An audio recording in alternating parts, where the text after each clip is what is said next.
सुना है कि वाल्मीकि रामायण में जो उनकी लक्ष्मण रेखा जो है वो जी जी बिल्कुल ऐसा कुछ नहीं है। आप राम जी की जर्नी देखिए, बिल्कुल वैसी है। ही इज प्रोटेक्टेड इन अयोध्या और विश्वामित्र आके उनकी जर्नी शुरू करवाते हैं जब उनको जंगल में लेके जाते हैं। एक्चुअली वाल्मीकि रामायण में स्वयंवर नहीं होता, दैट इज मतलब it's a complete recreation in the serials.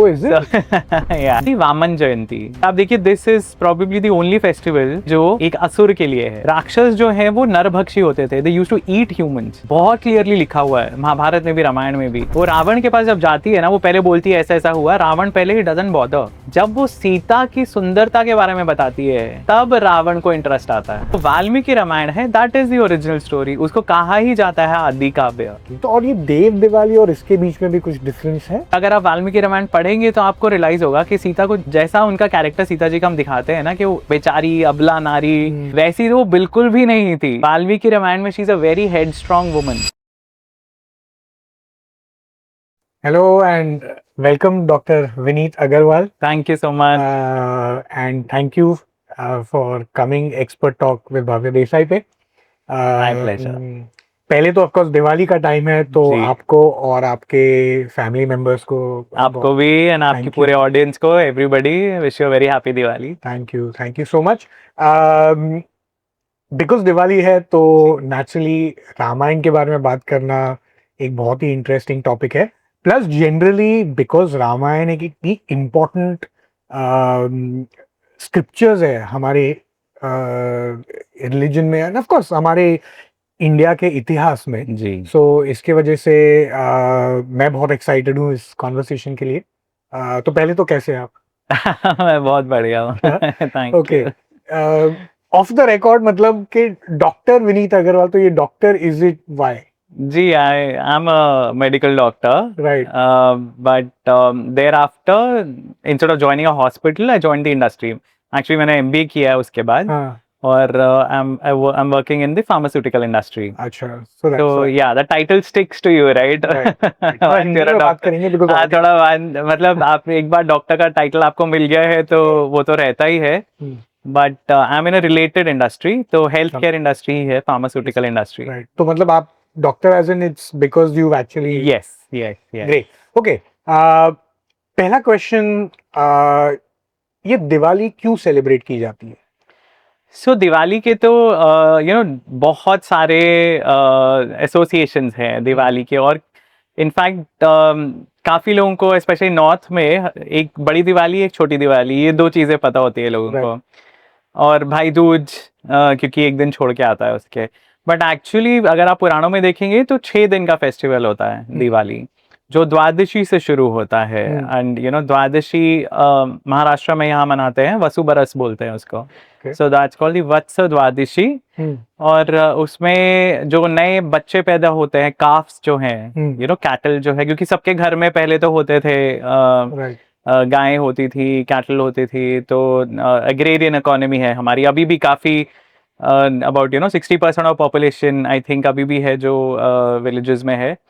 सो उन लोगों के लिए ये एक टाइम होता है सेलिब्रेशन का, जब जो बच्चे आई थिंक मॉनसून में पैदा होते हैं, मॉनसून के बाद पैदा होते हैं। बिकॉज मॉनसून टिपिकली आप देखेंगे is the breeding season for most animals. और उसके बाद जो बच्चे पैदा हुए हैं घर में, उनकी पूजा की जाती है वत्स द्वादशी पे। So typically Vatsa is a small child. Got it. तो वो वसुबरस यहाँ महाराष्ट्र में बोलते हैं, तो वत्स द्वादशी वो होता है, वहां से शुरुआत होती है दीपावली की। अंडरस्टैंड। तो दीपावली का बट रिलेशन रामायण से, बहुत सारी चीजें हैं, बहुत सारी स्टोरीज है। तो वत्स द्वादशी से हम शुरू करते हैं। और उसके बाद जो अगला दिन है धन त्रयोदशी का 13th day, so that is also called Dhanteras. और धनतेरस पे एक्चुअली धनवंतरी जी की पूजा की जाती है।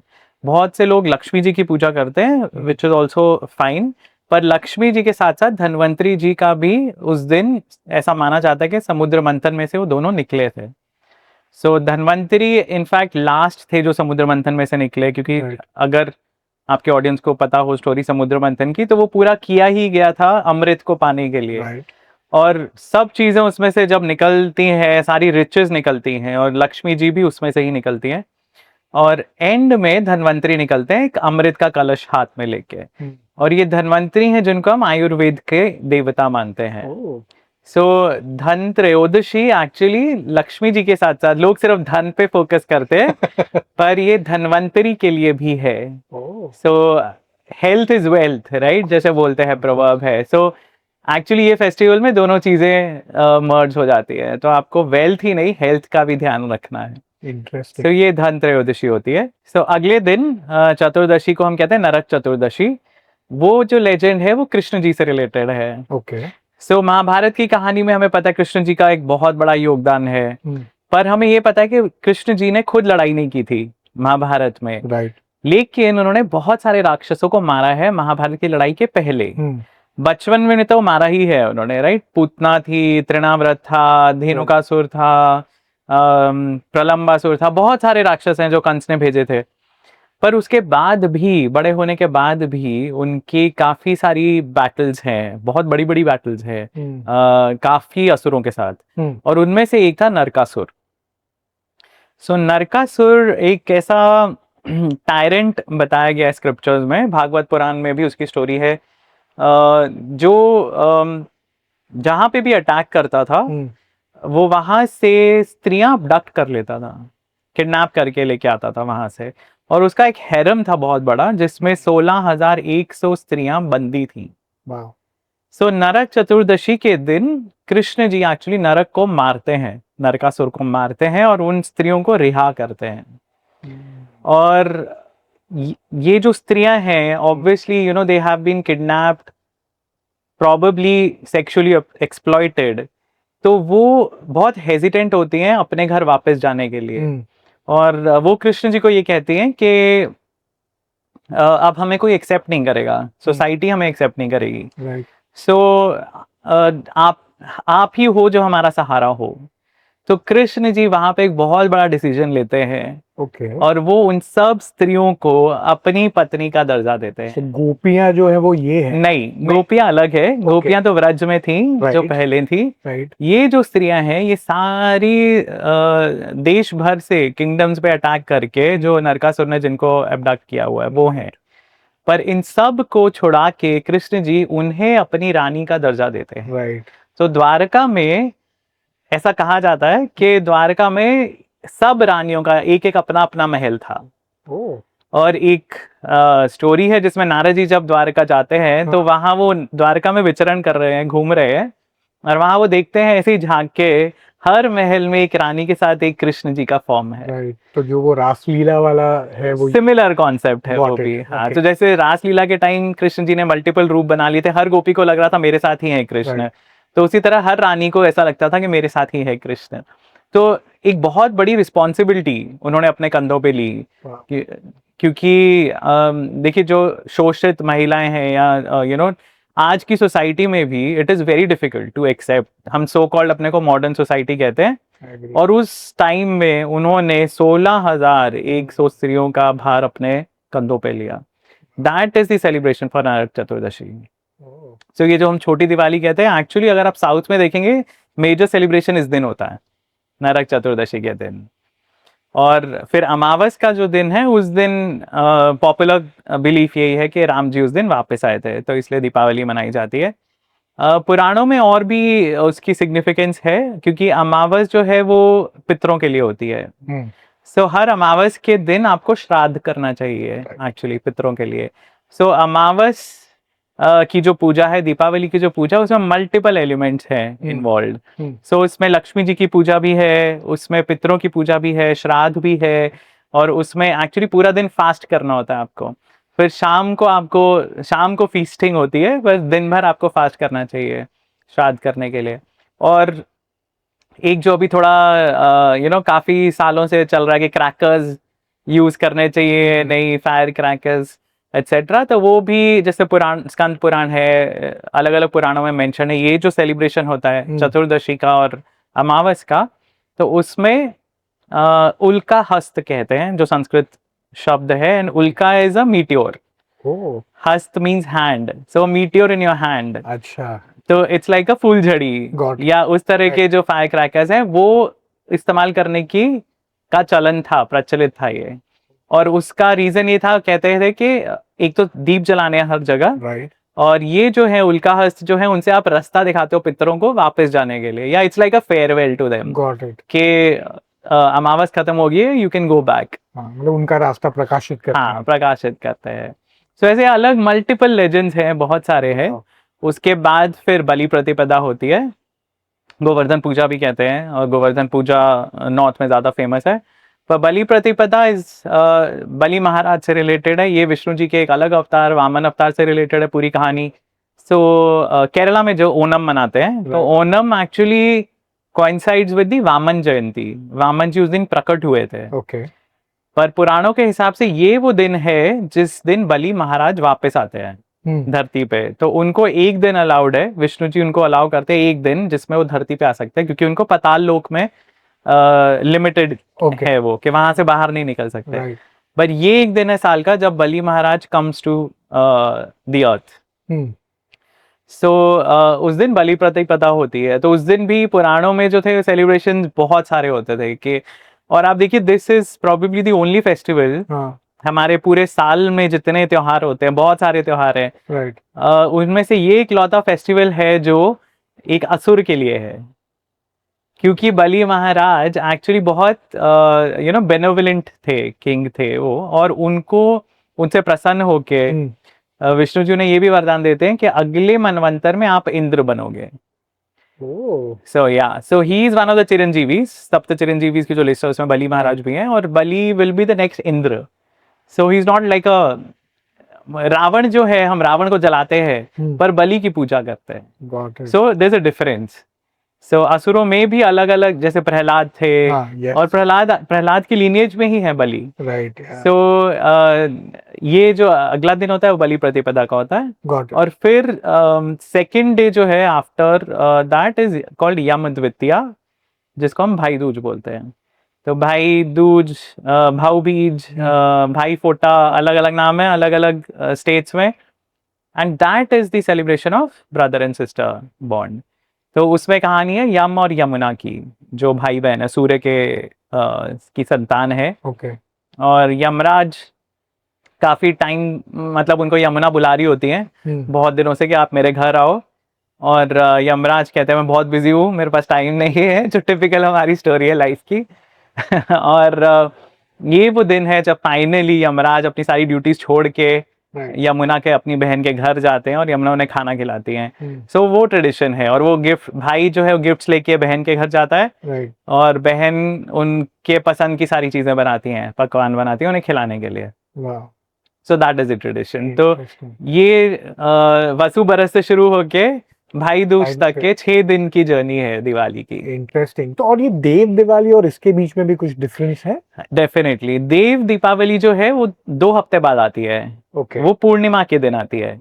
सो दीपावली हम अमावस के दिन मनाते हैं, देव दीपावली पूर्णिमा के दिन आती है। राइट। और उसकी एक पूरी अलग कहानी है। तो वो वो शिवजी से एक्चुअली कनेक्टेड है। और पुराणों में कथाएं बहुत सारी हैं, बहुत सारे असुरों की कहानियां हैं। सो एक असुर था, एक असुर नहीं था, वो एक्चुअली 3 भाई थे, जिनको इकट्ठे त्रिपुरासुर कहते थे। और ये तारकासुर था जिसको कार्तिकेय ने मारा था।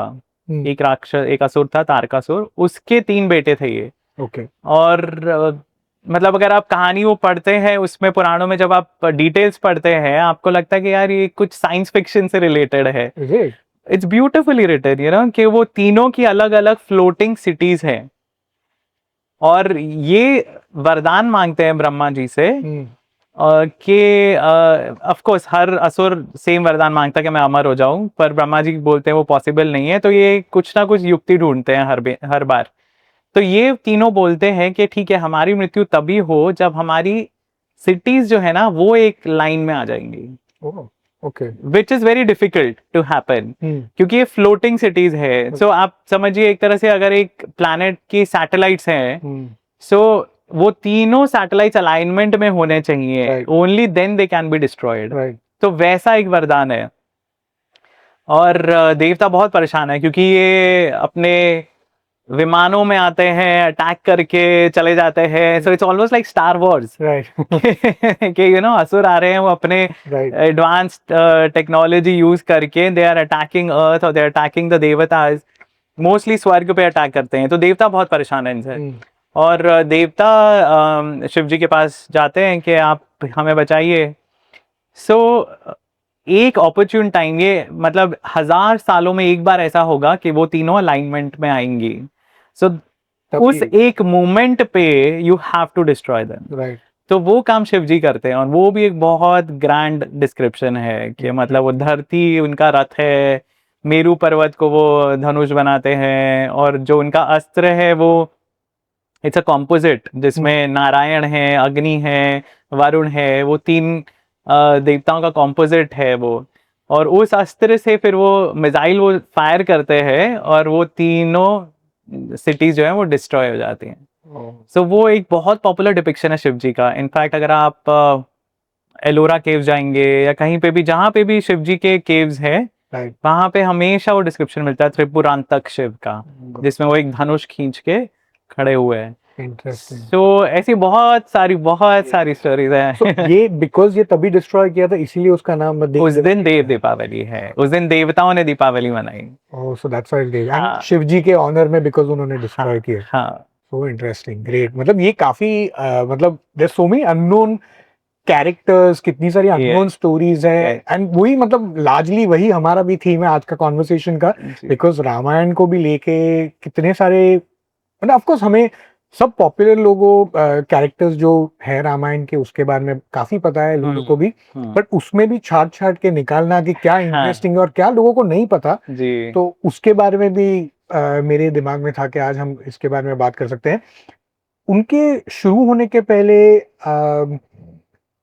मैंने रिसर्च में देखा कि आप वाल्मीकि रामायण आप हमेशा काफी कहते हैं, आप उन पे ज्यादा बिल्कुल बिल्कुल अपना साहस रखते हैं। क्यों सिग्निफिकेंट है और ये क्यों डिफरेंट है दूसरे?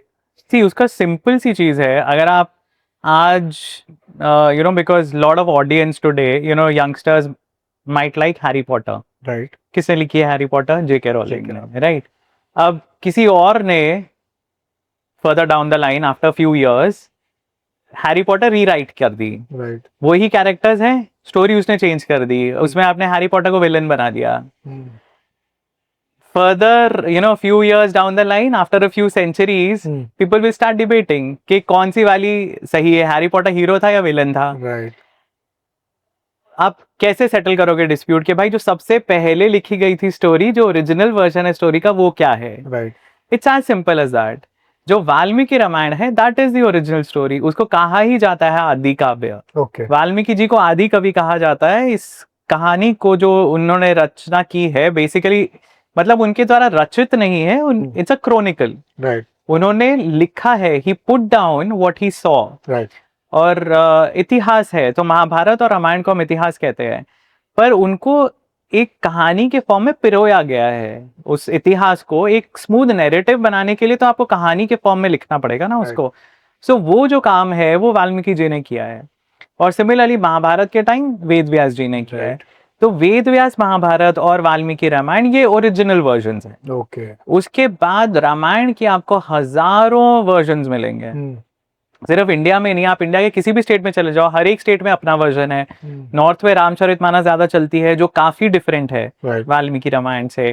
तमिल में कंब रामायण है, बंगाली में कृतिवास ओझा की रामायण है, कन्नड़ में है, मलयालम में है, महाराष्ट्र में अलग वर्जन है। सो हर कहानी जो है, इंडिया के बाहर आप चले जाइए, थाई वर्जन जो है रामायण का एकदम अलग है, मलेशिया में वर्जन है, म्यांमार में वर्जन है, इंडोनेशिया में वर्जन है, जिसके ऊपर वो पूरी बैलेज करते हैं। यू नो कंबोडिया में डांस बैलेज होते हैं रामायण पे, थाईलैंड में होते हैं, पपेट शोज है, एवरीवेयर द स्टोरी मतलब इतनी पॉपुलर थी कि पूरा इंडियन ट्रेडर्स के साथ या इंडियन रूलर्स के साथ ये पूरे साउथ ईस्ट एशिया में पहुंची।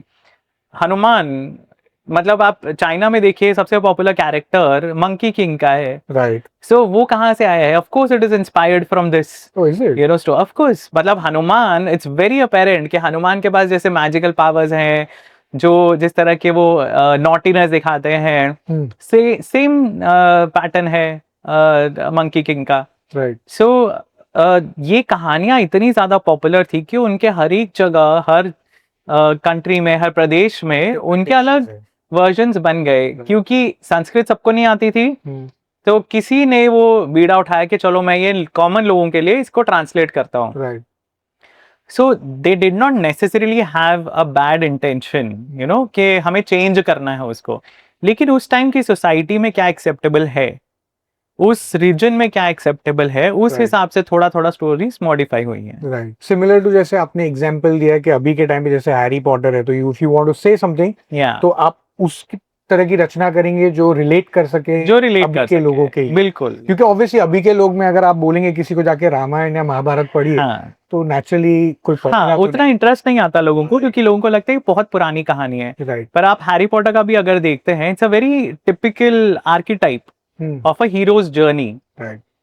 जो यू नो ग्रीक मैथोलॉजी में मतलब कहीं पे भी आप एंशियंट स्टोरीज उठा के देख लीजिए, वही आर्किटाइप चल रहा है. गॉड. एक हीरो की जर्नी है कि पहले वो you know he is in a zone where he is a helpless person, you know. Then gradually जो उसकी जर्नी है उसमें वो Lord of the Rings same thing, right. You know, he realises कि मेरे पास पावर है, मैं मेरे स्किल्स क्या है, मैं क्या क्या कर सकता हूँ. उसकी एक ट्रेनिंग की जर्नी होती है पूरी, और फिर वो जाके वो टैकल करता है एक ईविल को जो सारी दुनिया को घेर रही है. राइट. आप राम जी की जर्नी देखिए, बिल्कुल वैसी है. राइट. वो बचपन से उनके वो एक मतलब सुरक्षित वातावरण में रहे, you know, he is protected in Ayodhya, which is you know, जो डिस्क्रिप्शन है वाल्मीकि रामायण में अयोध्या का, इट्स अ ग्रैंड सिटी. इतनी सुंदर, इतनी ग्रैंड सिटी है, वहां बड़े बड़े मैंशंस हैं, मल्टीपल स्टोरीड मैंशंस हैं, और यू नो बहुत सारे व्यापारी आते हैं वहां पे, बहुत धन है अयोध्या में, the citizens are very rich, and you know clean well maintained roads, gardens, fruit orchard, सब कुछ है वहां पे. एक ऐसी जगह पे वो रहते हैं, और विश्वामित्र आके उनकी जर्नी शुरू करवाते हैं जब उनको जंगल में लेके जाते हैं. कैसे? जब वो उनको फॉरेस्ट में लेके जाते हैं ताड़का से, जब ताड़का वगैरह विश्वामित्र के आश्रम पे अटैक कर रही होती है, ताड़का, मरीच, सुबाहु, तो विश्वामित्र बिकम्स अ कैटलिस्ट कि अब इस जो ये अवतार है, इसको हमें इसकी जर्नी आगे कैसे बढ़ानी है, हीरोज जर्नी जो है राइट. उस पे कैसे लेके जाना है. और विश्वामित्र उनको लेके जाते हैं, दिखाते हैं कि भाई सिटी के बाहर कैसे रह रहे हैं लोग, यू नो, क्या है एनवायरनमेंट, क्या है, जंगल है, you no, your kingdom is not just this city. Right. Ayodhya भी बहुत बड़ी है, और आप देखिए शहरों के बाहर क्या कंडीशन है. जो असुर हैं, एक तरह से आप मान सकते हैं टेररिस्ट हैं, राइट. या मतलब अगर आप 80s की मूवीज में देखेंगे, डाकू बहुत होते थे, यू नो, तो चंबल के डाकू एंड ऑल दैट, तो वो भी क्या करते थे, वो हेल्पलेस लोगों पे अटैक कर रहे हैं. सो सिमिलरली यू कैन, जो आज टेररिस्ट कर रहे हैं चीजें, आप मान सकते हैं जो असुर हम बोलते हैं, वो उस टाइम में दे वर लाइक टेररिस्ट, राइट. सो ताड़का है, मरीच है, सुबाहु है, वो दे आर लाइक टेररिस्ट. उन्होंने एक पूरा का पूरा रीजन जो है उसको डिवास्टेट कर दिया, और अब वो विश्वामित्र के आश्रम पे अटैक कर रहे हैं. सो विश्वामित्र खुद भी एक ऋषि रहे, एक राजा रहे हैं ऋषि बनने के पहले, तो he can very well fight them. उनके पास नॉलेज है दिव्य अस्त्रों की, सब कुछ है, बट क्योंकि अब वो ऋषि बन चुके हैं, वो नहीं चाहते शस्त्र उठाना, तो इसलिए वो राम और लक्ष्मण को लेके जाते हैं अपने साथ. और वो उनसे खुश होके, राम और लक्ष्मण उनकी बात मान के सब चीजें फॉलो करते हैं, और वो ताड़का, मारीच, सुबाहु से लड़ते हैं, और उनसे खुश होके विश्वामित्र उनको दिव्य अस्त्रों की नॉलेज देते हैं. वही विश्वामित्र है जो उनको फिर मिथिला लेके जाते हैं. तो अगर वो मिथिला नहीं लेके जाते, अगर वो अयोध्या के कंफर्ट जोन में से उनको नहीं निकालते, पहले तो उनको अपना स्किल नहीं पता चलता, उनको दिव्य अस्त्रों की नॉलेज नहीं मिलती, फिर वो मिथिला नहीं पहुंचते, सीता नहीं मिलती, स्वयंवर की जो पूरी कहानी है, एक्चुअली वाल्मीकि रामायण में स्वयंवर नहीं होता, दैट इज मतलब it's a complete recreation in the serials. So जो उसमें मेंशन है वो ये है कि सीता जी के लिए वर ढूंढ रहे हैं जनक, और उनको लगता है कि it has to be someone very strong, और क्योंकि सीता जो है डिवाइन बर्थ की है, राइट, वो she is not naturally born, वो उनको मिलती हैं, और जब वो मिली थी तभी वर्षा हो गई थी, तो सब लोग मानते हैं कि सीता डिवाइन है. तो उनके लिए उनको एक ऐसा वर चाहिए जो बहुत पावरफुल हो, बहुत स्ट्रांग हो. तो इसीलिए जो शिव जी का धनुष उनके फैमिली में जनरेशन से है, वो उसके लिए बोलते हैं कि जो इसको उठाएगा वो सीता का वर बनेगा. ऑलरेडी वो प्रोसेस हो चुका होता है खत्म, बहुत सारे सूटर्स आके ट्राई कर चुके होते हैं और वो नहीं उठा पाते हैं. तो वो सब मिलके मिथिला पे अटैक कर देते हैं। Oh, because they are unsuccessful. They are unsuccessful, और वो कहते हैं कि it's an insult to us. अगर कोई एक उठा पाता तो हम मानते हैं कि हाँ ये एक डुएबल टास्क है, हाँ, प्रैक्टिकल टास्क है, Cheating हुई है. मतलब ये चीटिंग है भाई, तुमने एक ऐसा शर्त रखी है जो कोई भी पूरी नहीं कर सकता, तुम हमारी इंसल्ट कर रहे हो। Right. तो वो सब मिलके उस टाइम मिथिला पे अटैक कर रहे होते हैं। तो वो ऑलमोस्ट 1 साल से आई थिंक कुछ चल रहा होता है ये। और जनक के छोटे भाई हैं कुशध्वज, वो लड़ाई कर रहे होते हैं। Hmm. जिस टाइम पे विश्वामित्र वहां पहुंचते हैं इनको लेके, और विश्वामित्र के आने की खबर सुन के ऑफकोर्स जनक आते हैं उनको वेलकम करने। तो वहीं पे फिर विश्वामित्र उनको बोलते हैं कि मैंने सुना है कि आपके पास ऐसा धनुष है, तो वो धनुष आप दिखाइए इन बालकों को। That is how the whole thing happens. It's not like in a grand swayamvar जहाँ पे ये सब चीजें होती है। Right. और तो आप देखिए, मतलब पूरी जो कहानी रामायण की आगे होने वाली है वो यहाँ से शुरू हो रही है। Absolutely. Right. और उसके बाद भी आप जब वो धनुष तोड़ देते हैं, Hmm. उनका इंटेंशन नहीं होता तोड़ने का, वो खींचते हैं और वो टूट जाता है। तो वहां पे भी जो उनका परशुराम के साथ एनकाउंटर है, तो दैट ऑल्सो टेल्स अस कि यू नो अब ये जो बच्चा है, he is not even 16 at that time. Oh, is it? या मतलब Dasharath very clearly he says कि मतलब मेरे बच्चे अभी 16 साल के भी नहीं हुए हैं, Hmm. तो आप उनको ऐसे भयानक जंगल में लेके जाना चाहते हो। तो ही स्टिल अ टीनेजर। सो उस एज में जहाँ किसी को आजकल वी डोंट सी चिल्ड्रन और teenagers being that clear about what they want in life, right. और उस टाइम में भी आप देखिए राम जी का जो बर्ताव है, जो उनका बिहेवियर है, मतलब विश्वामित्र के साथ, परशुराम के साथ, जनक के साथ, सीता के साथ, इट्स परफेक्ट। इसीलिए उनको मर्यादा पुरुषोत्तम कहते हैं। हर सिचुएशन में he is acting in such a beautiful way. Hmm. और वहां फिर उनका इनकाउंटर परशुराम जी के साथ है। परशुराम जी उन्हें चैलेंज करते हैं कि भाई तुमने शिव जी का धनुष तोड़ा है, मेरे पास उसका भाई है, उसका काउंटर पार्ट है विष्णु धनुष, हाँ. तुम इसको तो दिखाओ कि तुम इसको यूज कर सकते हो नहीं। और वो वहां उनसे वो हंसते हंसते वो विष्णु धनुष लेते हैं हाथ में, और वो उस पे उसको खींचते हैं, तीर चढ़ा देते हैं, वो बोलते हैं बताइए क्या कर रहे हैं? मतलब ही इज सो ग्रेसफुल हाँ. In everything that he does.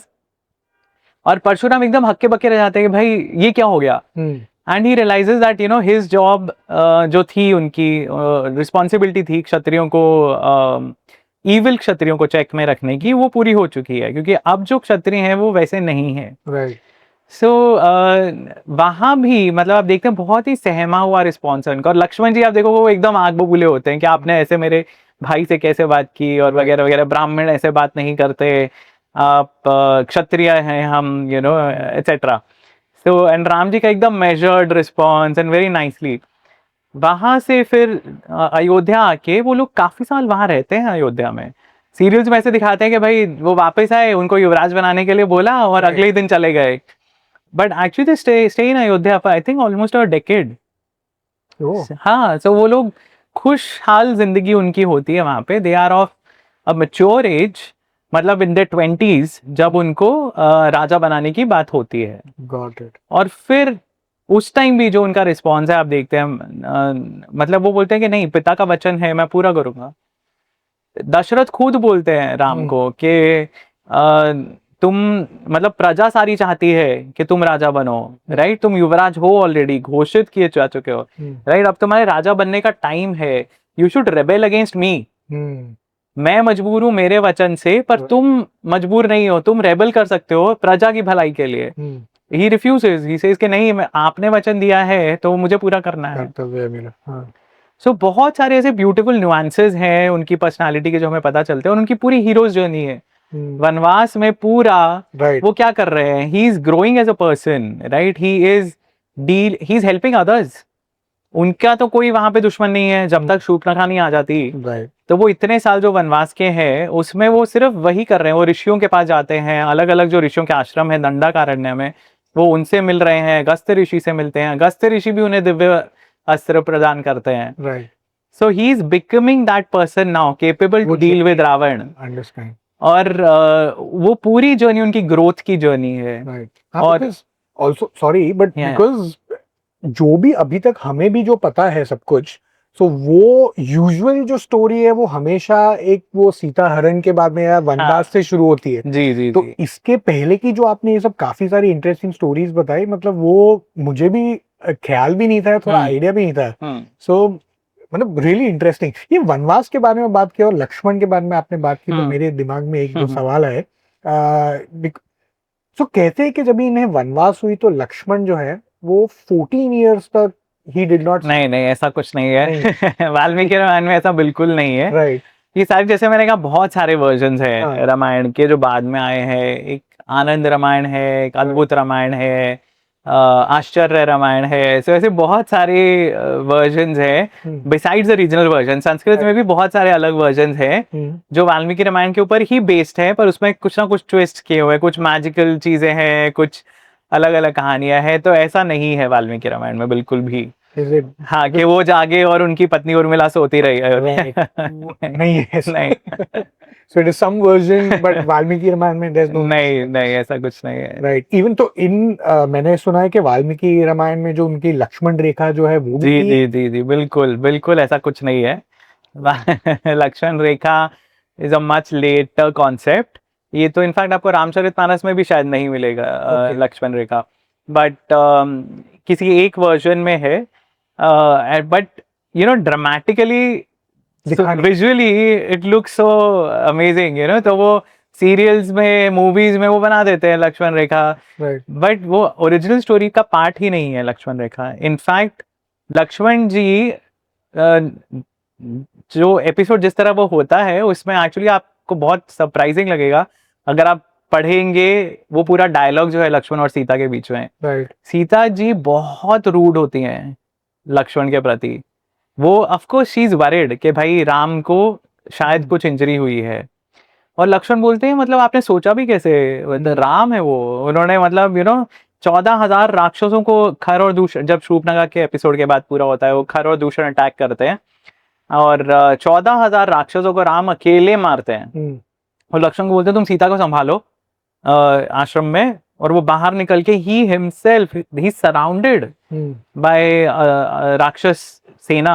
14,000 राक्षसों ने उनको सराउंड किया हुआ है, but because of his journey, जो उनकी अभी तक ग्रोथ हुई है, जो उनको दिव्य अस्त्र मिले हैं, जो उनको मंत्र मिले हैं, बल और अतिबल विश्वामित्र मंत्र देते हैं राम और लक्ष्मण को, जिससे they can stay awake for days, they don't need sleep, they will not feel hungry and they can fight for days. So उनको ये सारी चीजें जो मिली हैं उसके बेसिस से ही handles all of them alone. और तो लक्ष्मण भी कहता है कि भाई आप मतलब आप सोच, भाभी आप सोच भी कैसे रहे हो ऐसा। And Sita ji has some really really wild theories. और वो कहते हैं कि वो लक्ष्मण पे शक करती हैं। वो कहते हैं कि तुम शायद भरत के जासूस हो और तुम चाहते हो कि राम की मृत्यु हो जाए ताकि भरत राजा बन जाए। So and she says many more things जो मैं नहीं बोलना चाहता, पर अगर आप वाल्मीकि रामायण पढ़ेंगे तो आपको रियलाइज होगा कि सीता को, जैसा उनका कैरेक्टर सीता जी का हम दिखाते हैं ना कि वो बेचारी अबला नारी, वैसी तो वो बिल्कुल भी नहीं थी। वाल्मीकि रामायण में she is a very head strong woman, which is how she should be. She is an independent woman. वो अपने डिसीजंस खुद लेती हैं, वो खुद डिसाइड करती हैं कि मुझे जाना है जंगल आपके साथ, मुझे वनवास में जाना है। राम जी के साथ उनका झगड़ा होता है और राम जी को बहुत बुरा भला कहती हैं। वो बोलती हैं तुमने मेरी रिस्पॉन्सिबिलिटी ली थी तो तुम मुझे यहाँ छोड़ के कैसे जा सकते हो, मुझे जाना है। एंड राम उनको बहुत समझाते हैं कि भाई जंगल में पता नहीं क्या क्या होगा, वाइल्ड एनिमल्स होंगे, राक्षस होंगे, we don't know. Dandakaranya was notorious कि वहां पे बहुत असुरों का गढ़ है। ऑफ कोर्स था, क्योंकि वहां मरीच, सुबाहु, ये सब लोग रहते थे। तो सुबाहु तो मर गया था इनिशियली, पर ताड़का वाली जो लड़ाई होती है उसमें मरीच फिर बाद में दंडाकारण्य में छुप जाता है। खर दूषण वहां रहते हैं जो रावण से रिलेटेड हैं, जो बहुत डेंजरस जगह है। वो नहीं मानती, उनका डिसीजन है जाने का। वहां पे भी अब लक्ष्मण को वो लिटरली फोर्स करती हैं जाने के लिए राम के पीछे। और फिर उसके बाद मतलब she is taking her decisions कि मुझे क्या करना है। इनफैक्ट एंड में भी जो अग्नि परीक्षा का पूरा एपिसोड होता है जिसमें लोग बहुत, इट्स कंप्लीटली मिसअंडरस्टूड एपिसोड, जिसमें लोग बोलते हैं अरे राम जी ने अग्नि परीक्षा करवाई। आप वाल्मीकि रामायण पढ़ो, सीता जी बोलती है मुझे अग्नि परीक्षा करनी है। सीता जी ऑर्डर करती हैं लक्ष्मण को कि तुम यहाँ पे चिता जलाओ, मैं उसमें प्रवेश करूंगी. So these are her decisions. She wants to do something and nobody can stop her. Right. So वैसा है. So ऐसे लक्ष्मण रेखा नहीं है, उसका कोई उल्लेख नहीं है. लक्ष्मण को जाना पड़ता है उन्हें छोड़ के मजबूरी में, क्योंकि अब वो मतलब लिटरली ऐसा हो जाता है कि वो और नहीं सुन सकते. Right. तो कहते हैं अब ठीक है मैं जा रहा हूँ. और फिर पूरा ऑफ कोर्स अपहरण का एपिसोड होता है. पर उसमें भी आप देखिए सीता जी की कितनी चतुराई है कि मतलब आप इमेजिन कीजिए. So and I have written a book on Ramayana called Ramayana revealed, जिसमें मैंने ये सारे इंसिडेंट्स कवर किए हैं, जो लेसर नोन है. Right. और उसमें I have put one chapter जिसमें एक स्त्री जो है, जो कभी, आप सोचिए आपकी पहली फ्लाइट लाइफ की कैसी थी. जब आपने फर्स्ट टाइम आप प्लेन में बैठे हो, Right. दिल में जो धक धक होती है कि भाई प्लेन उड़ रहा है, कैसे होगा, डर लगता है. Right. आप इमेजिन कीजिए उस जमाने में it's not a common thing to fly. Of course. और उनको उठा के वो एक ऐसे रथ पे ले गया जो उड़ रहा है, वो हवा में मतलब हजारों किलोमीटर ऊपर. Imagine the scenario for her. वो उनको ये नहीं पता कि ये बंदा कौन है, राइट. मतलब इज इंट्रोड्यूस कि मैं रावण हूँ, तो और डर लगेगा उन्हें, क्योंकि रावण इज नोटोरियस. Right. वो मतलब सबको पता है कि वो एक राक्षस है. राक्षस जो है वो नरभक्षी होते थे. They used to eat humans. Oh. बहुत क्लियरली लिखा हुआ है महाभारत में भी, रामायण में भी. वो ह्यूमंस को खाते थे. Right. So they were like predators. जो प्रेडेटर मूवीज आपने देखी होगी, राइट. सो वो प्रेडेटर्स उसमें आते हैं, they killing humans. Right. So they were the apex predators धरती पे. इसलिए लोग डरते थे राक्षसों से. सो एक राक्षस ने उन्हें किडनैप कर लिए. वो हवा में 1000 फीट ऊपर है, और फिर भी उस टाइम में भी she doesn't know what will happen to her. और रावण जो नोटोरियस है that he is a serial rapist. उसने पता नहीं कितनी स्त्रियों को अबडक्ट किया है, मोलेस्ट किया है. तो क्या उनकी मनोदशा होगी. उसमें भी उनका प्रेजेंस ऑफ माइंड है कि वो अपने आभूषण उतार के बांध के वो नीचे फेंकती है. जब उनको नीचे कोई वानर खड़े हुए दिखते हैं, Right. सो वो फेंकती है नीचे. वही फिर बाद में मिलते हैं राम जी को, Right. राइट. उससे आइडेंटिफिकेशन होता है कि हाँ ये सीता के ही है. सो entire story, if you see, Sita ji has her own mind. She knows what she's doing. Very smart as well. Very smart, very clever, and she knows कि अगर मुझे ये काम करवाना है तो कैसे करवाना है. जैसे लक्ष्मण से वो करवाती हैं, because वो worried हैं. It's not that she's not a crazy lady, right? She knows why, क्योंकि she's worried about Ram. Right. तो इसीलिए वो लक्ष्मण को ये सब बोलती हैं, बुरी बातें.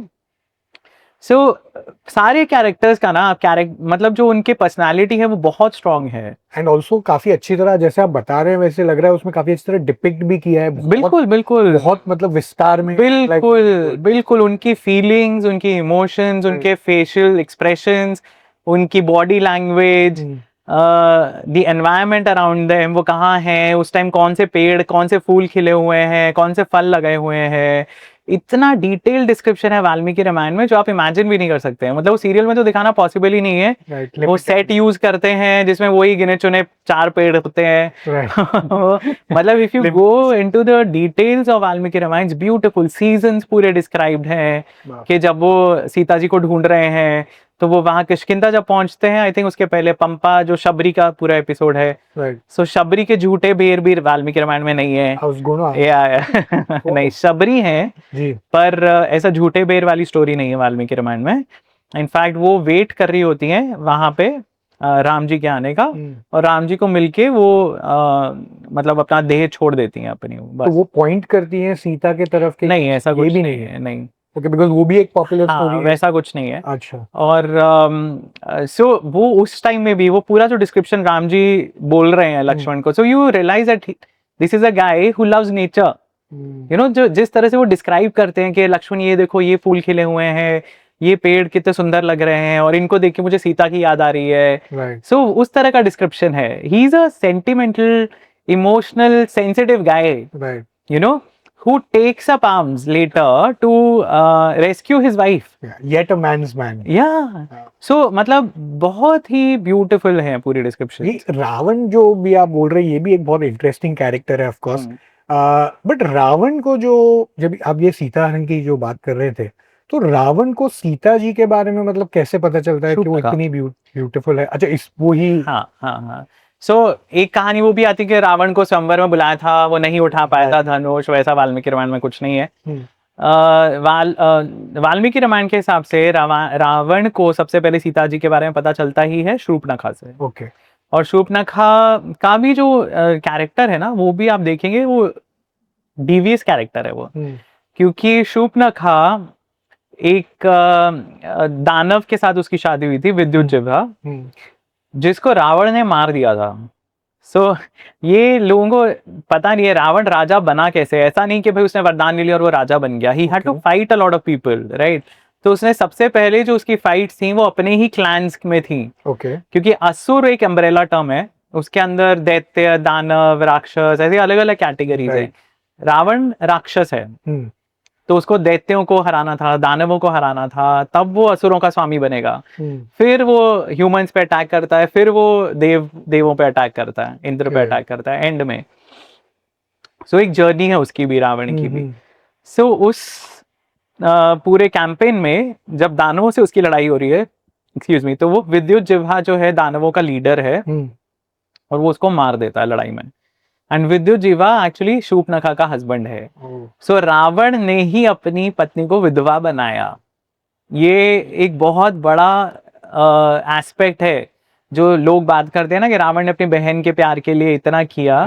वो अपनी बहन को इतना प्यार नहीं करता था कि you know, he didn't care कि उसकी वाइफ विडो हो जाएगी। उसने उसके हस्बैंड को मारा क्योंकि उसकी एम्बिशन के बीच में आ रहा था वो बंदा, right. He wanted to be the king. So वो विद्युज्जिह्वा को मारता है। उसके बाद शूर्पणखा को वो बोलता है you are free to do whatever you want. तुम जाओ दंडकारण्य में रहो, खरदूषण वहां रहते हैं, वहां घूमो फिरो, जो तुम्हें करना है करो। So that is the stage when Shurpanakha chances upon Ram and Lakshman, and she is free, right. So she is, और वो राक्षसी है, वो बहुत स्ट्रांग है, बहुत पावरफुल है, एंड शी इज ऑल्सो अगली अनफॉर्चुनेटली। तो वो रूप बदल के जाती है। सो और उसको आज तक कोई मना नहीं कर पाया है। She demands that I need to be fulfilled. So कोई मना नहीं कर सकता क्योंकि वो बहुत स्ट्रांग है। सो वो एक्सपेक्ट वही करती है कि भाई मैं जाके प्रपोज करूंगी तो कोई सामने से मना नहीं करेगा। और राम जी मना कर देते हैं, लक्ष्मण जी मना कर देते हैं, तो वो that is something she can not take, कि ये कैसे हो गया, मुझे कैसे मना कर दिया। और तब वो मतलब लिटरली वो धमकाती है उनको कि मैं रावण की बहन हूँ, एंड ऑल दैट। और फिर उस एपिसोड में भी काफी लोग बोलते हैं कि अरे उसके नाक कान क्यों काटे। बॉस, दे लेट हर लिव। आप इमेजिन कीजिए, शूर्पणखा वो बोलती है कि ये जो सीता है, ये इस स्त्री के लिए तुम मुझे मना कर रहे हो, तो ये तो है क्या, ये इसको मैं अभी खत्म कर देती हूँ। And she is attacking Sita to kill her. तो राम और Lakshman ideally should have killed Shurpanakha, पर उन्होंने नहीं किया क्योंकि वो स्त्री थी।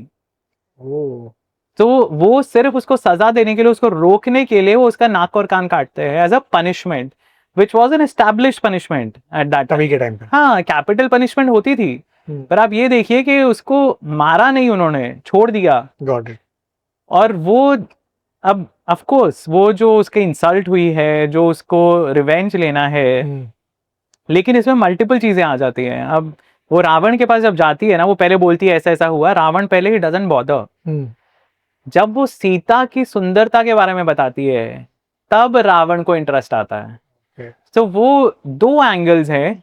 लोग बोलते हैं कि उसने अपनी बहन की रक्षा के लिए या उसका बदला लेने के लिए वो किया, which is not the case at all. In fact जो पूरी कॉन्वर्सेशन है उसमें रावण को दो फैक्टर्स दिमाग में उसके आते हैं। एक कि खर और दूषण को उन्होंने हराया है। 14,000 राक्षसों की सेना थी जो उनको हराया है। So these guys should be taken seriously. और दूसरा जो है वो जो उसकी लस्ट जागृत करती है by describing the beauty of Sita ji. And Sita ji is described as the most beautiful woman ever. मतलब वो इतनी सुंदर है, मतलब उनको देखते ही रावण पिघल जाता है, उनकी जब वो सुंदरता देखता है, जब वो भेष बदल के जाता है। और रावण जिसने मतलब देवलोक से, नागलोक से, गंधर्वों से उसने हजारों हजारों स्त्रियां उसने अबडक्ट की हुई हैं। तो जैसे नरकासुर की कहानी है बाद में, Ravana is a precursor to that. Ravana का हैरम भी भरा हुआ होता है स्त्रियों से, और ये सब रामायण में डिटेल्ड है। Okay. तो लोग बोलते हैं कि नहीं नहीं, सिर्फ एक ही तो गलती की थी उसने कि सीता जी को उठाया। Right. उसको बहुत सारी स्त्रियों को उसने अपहरण किया था पहले, जिनके कारण उसको श्राप भी मिले हुए थे। इसीलिए वो सीता जी को किडनैप कर पाता है, पर वो फोर्स नहीं कर पाता उनको to accept him. Got it. सो वो जो स्त्रियां अबडक्टेड हैं, उसमें कुछ कैरेक्टर्स है जो लेसन नोन कैरेक्टर्स हैं, जिनके बारे में पहले बात कर रहे थे। Got सो जिसमें ये वेदवती है, रंभा है और Yes. पुंजिक स्थला है। ये तीन जो नाम है ये बहुत प्रोमिनेंट आते हैं उसमें। because they had an impact on Yes. him losing. Right. yes because अब ये सारा जो उसका कैंपेन है, दिग्विजय का या विश्व विजय का या त्रिलोक विजयी बनने का, उसमें जहां भी वो अटैक करता है, जिस भी किंगडम पे अटैक करता है, तो वहां पे उनको नीचा दिखाने के लिए वो उनकी स्त्रियों को अबडक्ट करता है एक तरह से। और कुबेर जो धन के देवता हैं, कुबेर एक्चुअली रावण के सौतेले भाई हैं। Oh. हाँ, तो वो स्टेप ब्रदर है, और लंका पे कुबेर राज करते थे। So Ravana wanted everything that Kuber had, तो वो स्टेप ब्रदर वाली जेलेसी थी उसमें। Right. और वो उसकी जो माता है कैकसी, जो राक्षसी थी, तो वो भी इंस्टिगेट करती हैं उसको कि हाँ तुम्हें अपने भाई जैसा बनना है। तो वो उसके दिमाग में हमेशा बचपन से ये था कि मुझे इस बंदे को बीट करना है, कुबेर को। सो वो सबसे पहले लंका ही छीनता है कुबेर से। सो लंका पे वो कुबेर पे उस टाइम अटैक नहीं करता है, वो अपने पिता को विश्रवस ऋषि जो है उनसे जिद करता है कि मुझे लंका चाहिए। और विश्रवस कुबेर को समझाता है कि भाई तुम बड़े भाई हो, तुम इसको दे दो, लंका तुम अलग जगह बना लो। Which is unfair to Kuber, but he agrees. वो चले जाते हैं और वो हिमालय पे वो अलकापुरी में नॉर्थ में वो अपना किंगडम बनाते हैं दोबारा। पर जब रावण अपना कैंपेन शुरू करता है, one of the first places he attacks is Alkapuri. तो उसको तसल्ली नहीं हुई लंका आराम से लेके, वो अलकापुरी पे अटैक करता है, कुबेर पे अटैक करता है, बहुत ब्रूटली वो डिस्ट्रॉय करता है अलकापुरी को। और वहां पे रंभा जो है, रंभा इज एन अप्सरा, और वो कुबेर की बहू है। नल कुबेर उनके बेटे हैं। Right. तो वो नल कुबेर की पत्नी है रंभा, और वो रंभा को मोलेस्ट करता है वहां पे। सो रंभा का जो हस्बैंड है नल कुबेर, वो मतलब ही इज हेल्पलेस, राइट। वो बोलता मुझ में इतनी पावर नहीं है कि मैं तुम्हें फिजिकली डिफीट कर पाऊं, पर मैं तुम्हें जो भी मेरी योगिक पावर्स हैं या जो भी मेरे पास स्पिरिचुअल पावर्स है, उससे मैं तुम्हें श्राप देता हूँ कि अगर तुम किसी और स्त्री पे खुद को फोर्स करोगे तो तुम्हारे सर के टुकड़े टुकड़े हो जाएंगे। सो एक नल कुबेर का श्राप होता है उसके ऊपर। अच्छा। उसी तरह और भी ब्रह्मा जी भी उसको एक बार श्राप देते हैं ऐसे। सो पुंजिक स्थला एक अप्सरा होती हैं, तो उसका सेम ऐसे ही होता है। जब वो विचरण कर रहा होता है, अप्सराएं जो हैं सेलेस्टियल रेल्म में घूम रही हैं, तो he sees her, abducts her, molests her, और तब ब्रह्मा जी भी उसको श्राप देते हैं। सो probably these are happening at around the same time, so that is why दो उसको श्राप होते हैं। और वेदवती जो है उसके पहले, वेदवती एक साध्वी हैं, साधु हैं वो। She is young, she is beautiful, पर उन्होंने संन्यास ले लिया है और वो जंगल में वो तपस्या कर रही होती हैं। तो ये वहां से निकल रहा होता है रावण, और वो देखता है कि बहुत सुंदर स्त्री है। He is completely governed by his desires. वो कंट्रोल ही नहीं कर सकता अपने आप को। उसको कोई सुंदर स्त्री दिखी तो वो जाके सीधा उसको उठा के लेके आएगा, वैसा है। और वेदवती को वो इंट्रोडक्शन वगैरह करता है, और फिर वो बोलता है कि मेरे साथ चलो। वो नहीं बोलती है, तो वो वेदवती को उनके बालों से खींचता है। और वेदवती लिटरली वो मतलब अपने बाल काट देती है और आग में कूद जाती है। जिस आग में वो पूजा कर रही होती है, हवन कर रही होती हैं, यज्ञ कर रही होती हैं, और वो कूदते कूदते बोलती हैं कि मैं ही तेरे मृत्यु का कारण बनूंगी। एंड फिर वो कैसे रिलेट होता है? सो अगेन बहुत मल्टीपल वर्जन है उसके। लेकिन देवी भागवत पुराण जो है, जो देवी से रिलेटेड है, देवी के सारे इनकारनेशंस, रूपों के बारे में है। सो देवी भागवत पुराण में, पहले वाल्मीकि रामायण की बात कर लेते हैं। तो वाल्मीकि रामायण में क्लियर ऐसा लिखा नहीं है कि वो वेदवती कैसे दोबारा आती है। Okay. लेकिन रावण ये कहानी सुनाता है अपने जनरल्स को। और रावण उनको बोलता है कि मुझे लगता है ये जो सीता है ये वही वेदवती है जो अब मेरी मृत्यु का कारण बन के आई है। और देवी भागवत रामायण में एक अलग देवी भागवत पुराण में एक अलग कहानी अलग टाइप से उसको बताया गया जिसमें कहा कि वो वेदवती जो है वो माया सीता बनती है। अच्छा। सो वो जो एक एक्सचेंज होता है सीता जी का अग्नि Yes. माया सीता, वो वाल्मीकि रामायण में नहीं है एक्चुअली, बट वो काफी अलग वर्जन्स में है, अलग अलग वर्जन्स में है, जिसमें से एक देवी भागवत पुराण में भी ये कहानी मिलती है कि वो सीता जी को एक्सचेंज जो करते हैं, जो माया सीता आती है वो वेदवती है। राइट। और इंटरेस्टिंगली ये जो वेदवती है ये ही बाद में अग्नि में से प्रकट होती है एज अ महाभारत का कैरेक्टर, ओके। द्रौपदी। राइट। या so that is how these are tied up. Linked. या सो ऐसी बहुत सारी स्टोरीज है जो इंटरलिंक्ड है, पर ऐसे कैरेक्टर्स हैं बहुत जिनका लोगों को पता नहीं है। So interesting. और ये पुंजिक स्थला जो थी जी। इनफैक्ट वो ही अप्सरा हैं जो बाद में अंजना के रूप में पैदा होती हैं, अंजना अंजनी, ओके। उनके पुत्र है हनुमान। वाओ। सो इमेजिन कैसे कैसे सब टाइड अप है। एंड मतलब हर एक चीज टाइड अप है बेसिकली रावण के नष्ट के लिए। बिल्कुल, रावण के विनाश के लिए ये सब हो रहा है। बट इज इट ट्रू कि Ravana was also the great grandson of Brahma? या ऑफ कोर्स, क्योंकि विश्रवस ऋषि जो है जी। वो ग्रैंडसन है ब्रह्मा के। हाँ। और उनके बेटे है रावण। सो रावण मतलब अब देखिए दैत्य और दानव और देव ये स्टेप ब्रदर्स हैं। ओह, बिल्कुल मैं वही पूछना था कि कैसे हो सकता है हाँ, कि क्योंकि कश्यप ऋषि हैं जी जो ग्रैंडसन है ब्रह्मा के, या ग्रेट ग्रैंडसन बनते हैं या ग्रैंडसन है। सो वो मरीचि उनके मानस पुत्र है, मरीचि के बेटे कश्यप तो ग्रैंडसन है ब्रह्मा के। तो ब्रह्मा के देखिए ब्रह्मा जी की कोई बायोलॉजिकल बच्चे नहीं है, उन्होंने थॉट से ही सब क्रिएट किए हुए हैं। तो उन्होंने जो सबसे पहले बनाए थे जीव उनको मानस पुत्र बोलते हैं उनके। सो मानस पुत्र या मानस पुत्र बोलते हैं। सो वो मन से बने, उनके मन से उपजे हैं। तो वो मानस पुत्र जो हैं उसमें ऋषि आते हैं बहुत सारे, वशिष्ठ, नारद, दक्ष, भृगु, ये सारे जो ऋषि हैं। और इनमें से एक है मरीचि, और मरीचि के बेटे थे कश्यप। सो कश्यप ऋषि की शादी होती है दक्ष की पुत्रियों से, और हर एक जो उनकी जो मैरिज है ना it leads to a different species. So ये सारी कहानियां जो है सिंबॉलिक होती हैं पुराणों में, बहुत सारा सिंबोलिज्म होता है।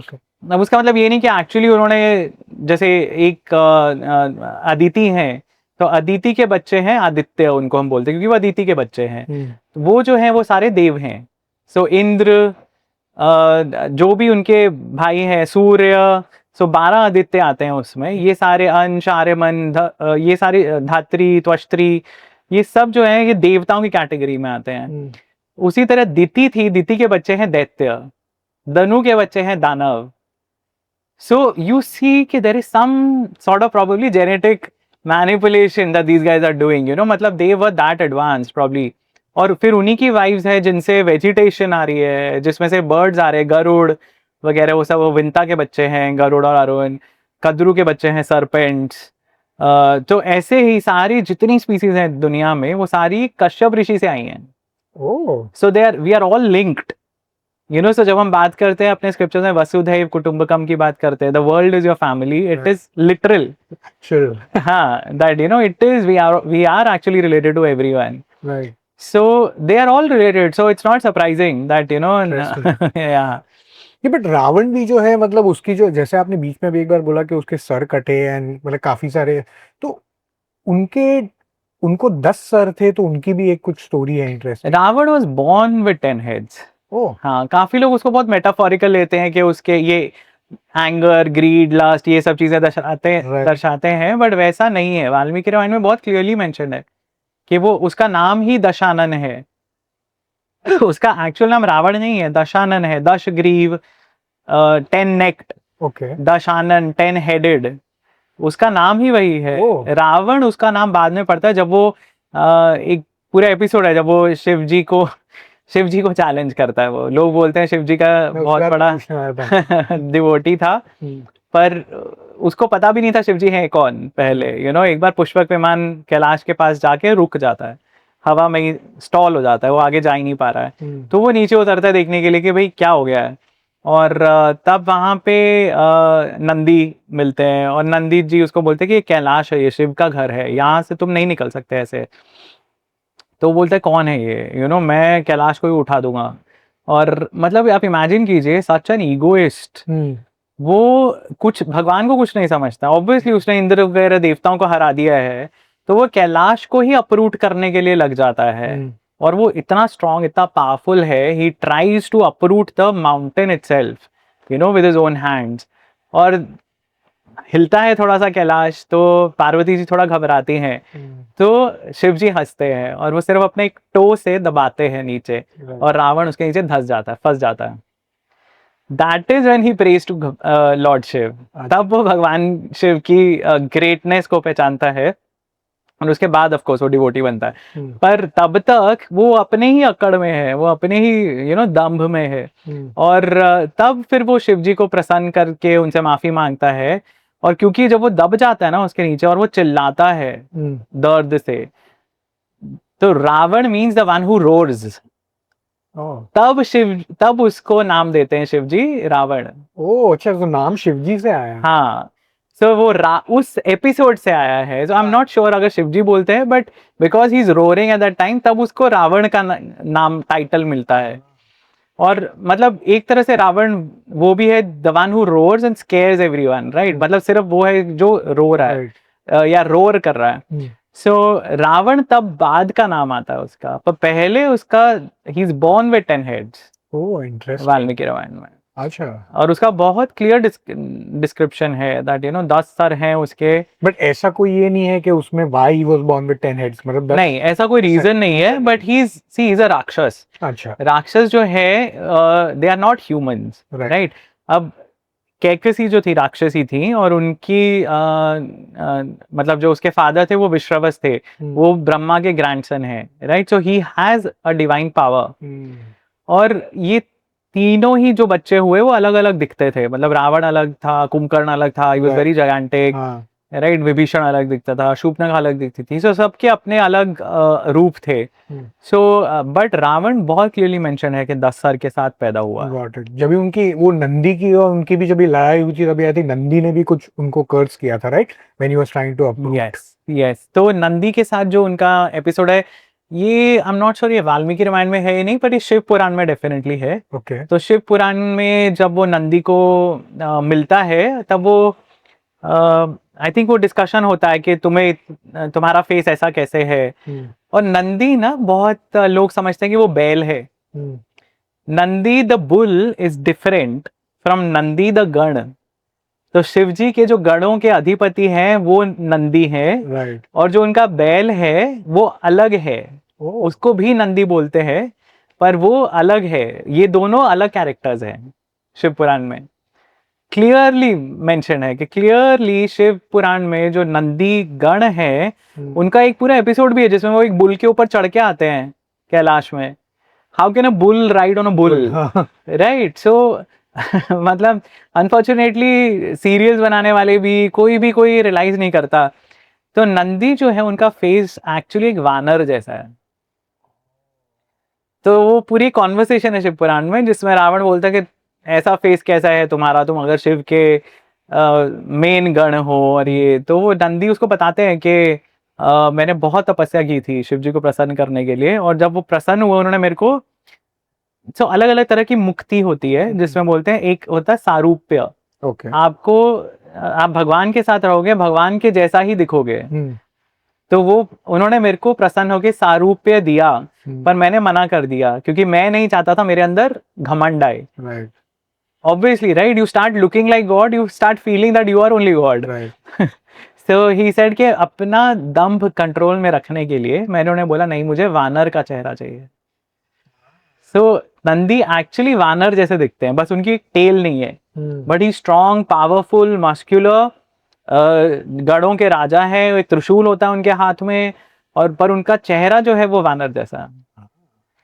और तो रावण हंसता है, कहता है अगर मुझे वरदान लेना होता तो मैं तो सबसे मतलब you know, I would have had more sense. हाँ So he said, हाँ, तो वो उसमें बोलता है कि I had sense to ask for 10 heads. पर ये शिव पुराण में वैसा है. अच्छा बट वाल्मीकि रामायण में originally he is born with 10 heads. Got पर तब नंदी को लगता है कि ये मेरी इंसल्ट कर रहा है, तब वो उसको कर्ज करता है कि बेटा मेरे जैसे दिखने वाले ही आके तेरी लंका उजाड़ेंगे. और एंड या बिकॉज तभी जब सीता हरण भी हो जाता है, तभी जब हनुमान जी वहां पे जाते हैं, तभी लंका में जो तहस नहस और तबाही मचाते हैं. बिल्कुल. That's also iconic because in fact Hanuman ji also is like, मुझे पता है कि कितने डिवोटीज, कितने फॉलोअर्स हैं, end of course because of his powerful nature and बल आल्सो. उनको मतलब स्पेशल कुछ ऐसे वरदान भी मिले थे हनुमान जी को, अगर हनुमान जी के बारे में? बहुत सारे ऑफ कोर्स, क्योंकि हनुमान जी तो जो उनका बचपन का एक एपिसोड था जब वो सूर्य को खाने के लिए लपकते हैं, दैट वी नो. सो तब जब वो गिरते हैं नीचे और बेहोश हो जाते हैं, तो वायु, क्योंकि वायु के पुत्र हैं, तो वायु उनको संभाल के एक जगह पे बैठ जाते हैं और पूरे पृथ्वी की वायु बंद कर देते हैं. Nobody can breathe, you know, people start dying, gasping. तो सब देवता वहां पे आते हैं उनको बोलने के अरे आप ऐसा मत करो. तो वो ऑब्वियसली ही इज हर्ट कि भाई मेरे बच्चे को मारा है तुमने, so now you have to revive him, और आप सबको इसको वरदान देने पड़ेंगे. तो Vayu literally gets it for his son. तो सारे देवता जितने आते हैं, ब्रह्मा, शिव जी, कुबेर, यमराज, इंद्र, सब वरदान देते हैं हनुमान जी को. तो he is naturally strong.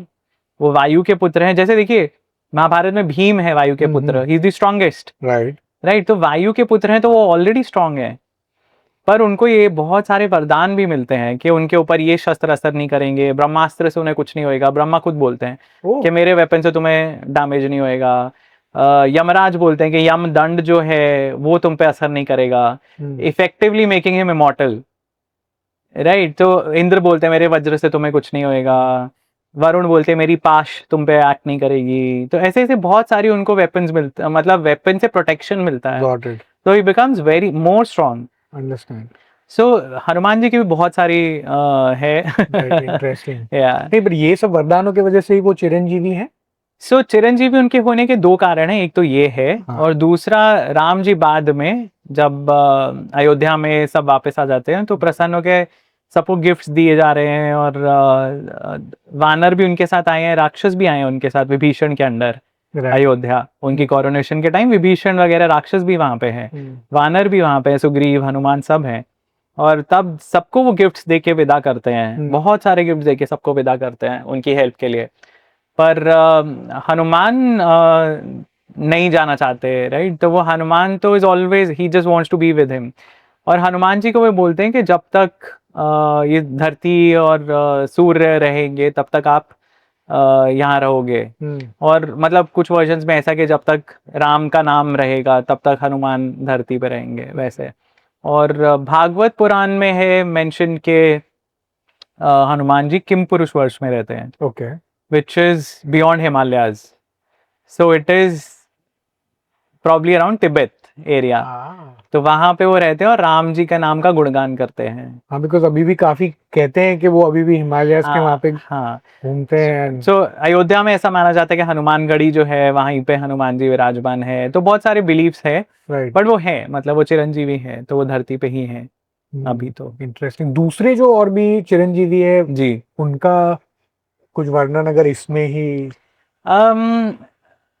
Mahabharat और रामायण के जो कैरेक्टर्स हैं वो तो हैं. एक जैसे हमने पहले भी डिस्कस किए थे, बलि महाराज थे, वो भी है इसमें.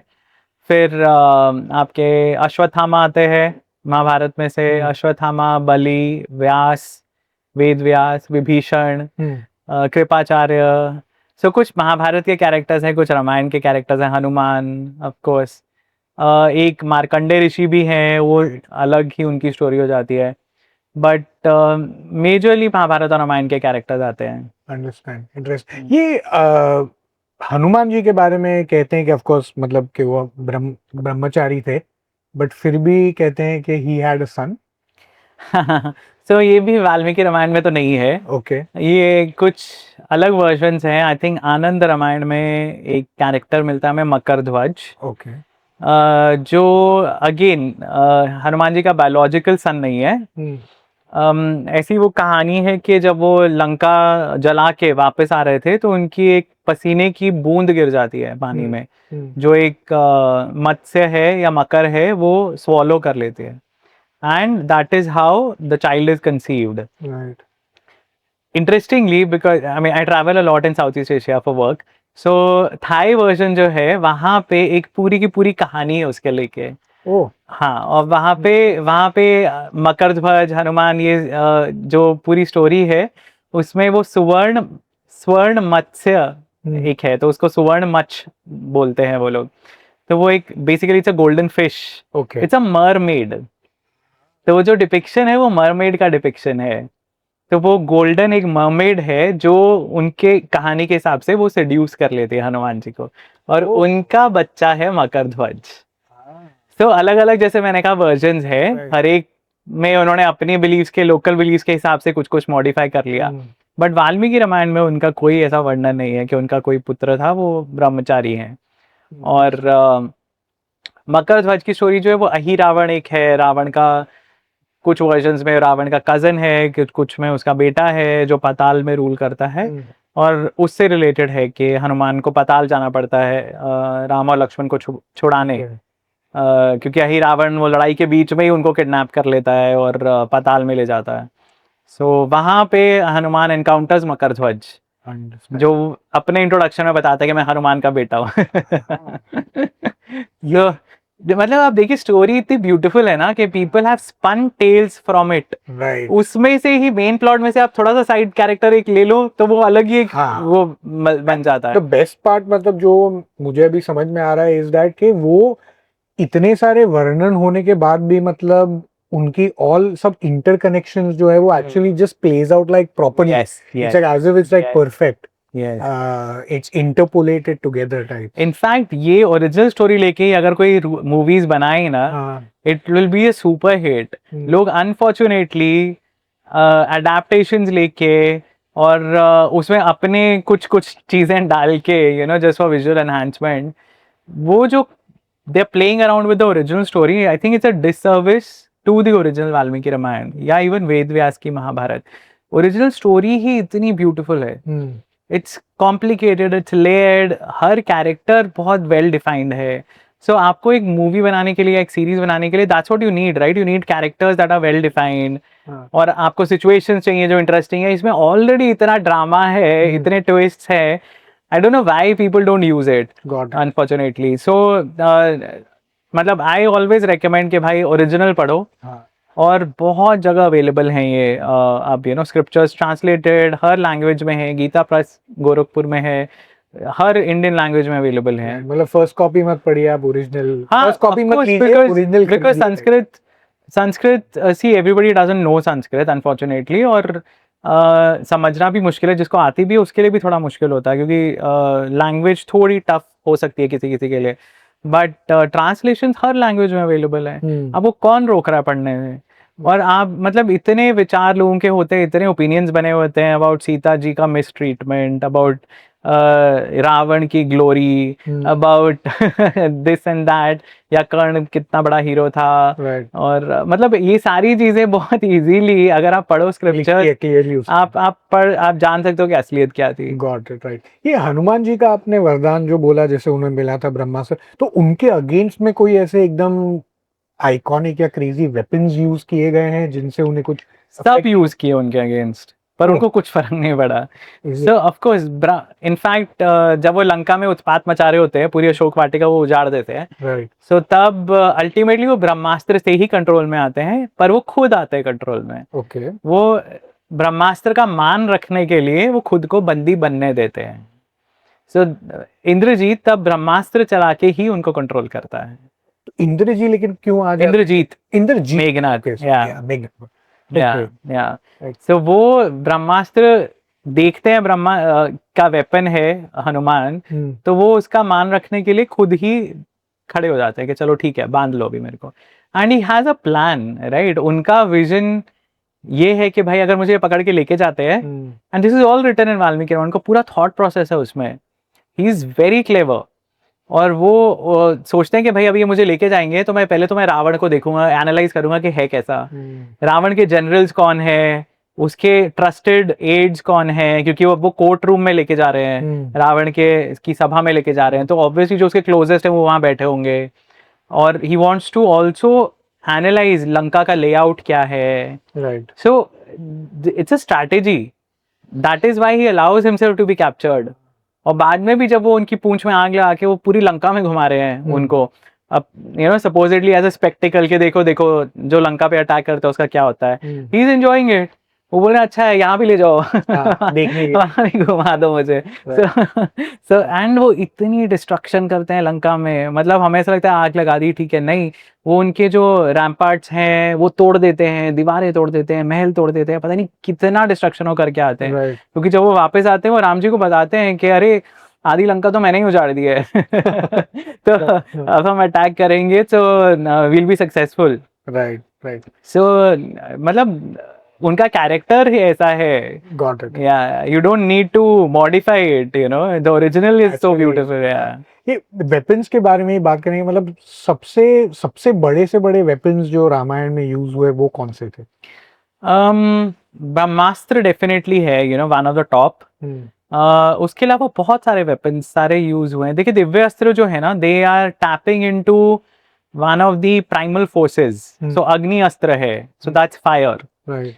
आप उसको अगर आज के डेट में कंपेयर कीजिए तो जैसे बारूद है, gun powder, that's doing exactly that, right ना, मतलब ग्रेनेड्स, आग लगा रहे हैं कहीं पे आपने फेंक दिया तो। सो वो अग्नि अस्त्र है। वरुण अस्त्र है जो पानी अनलीश कर देते हैं, सडनली फ्लडिंग हो जाएगी या बारिश हो जाएगी। वायव्य अस्त्र है जो साइक्लोन टॉर्नेडोज पैदा कर देते हैं। सो वज्र जो है इंद्र का, that's a Thunderbolt, okay, right, वो बिजली प्रोड्यूस करता है।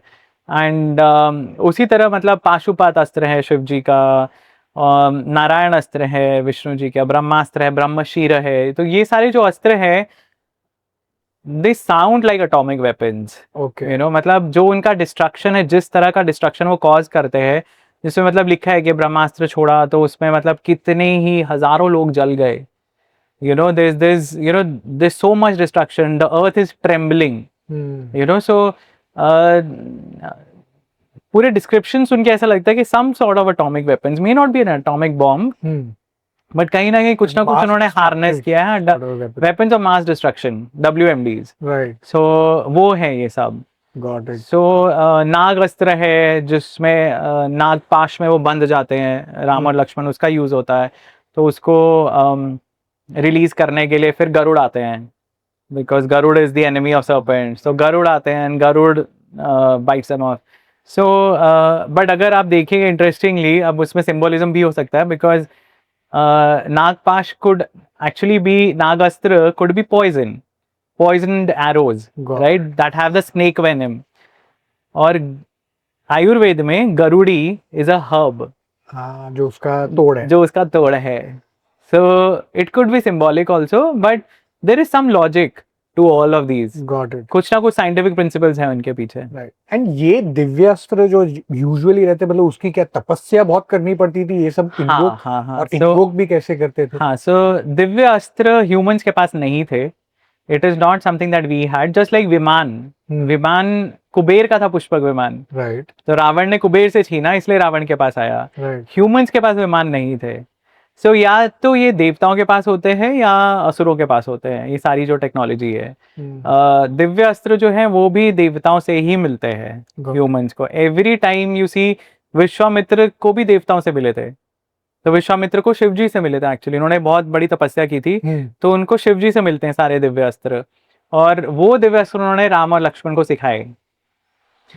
और ये जो महाभारत है, महाभारत में भी जब अर्जुन को मिलते इतने सारे दिव्य अस्त्र, या द्रोणाचार्य को दिव्य अस्त्र मिलते हैं परशुराम से, राइट। परशुराम उनके गुरु थे, या परशुराम एक्चुअली डोनेट कर रहे थे सारे अपने वेपन्स, सो तब वो द्रोण को मिलते हैं।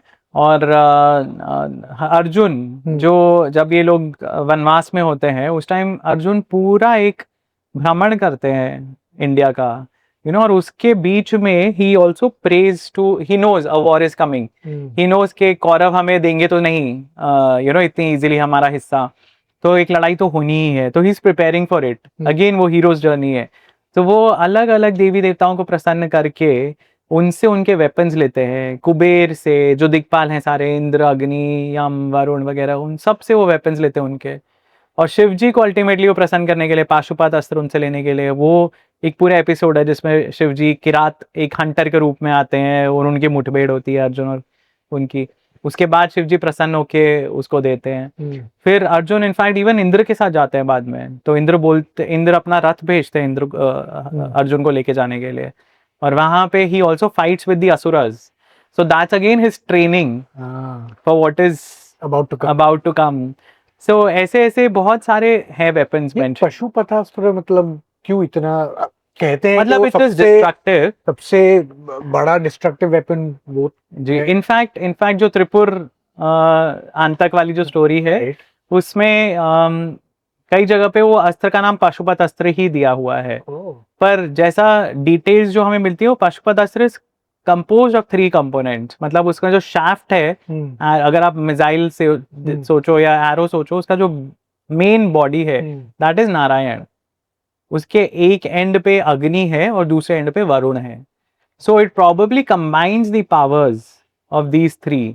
सो पानी की पावर, अग्नि की power, and Narayan is like space, you know, so it has some components that can, you know, again logically आप उसका कुछ निकाल सकते हो।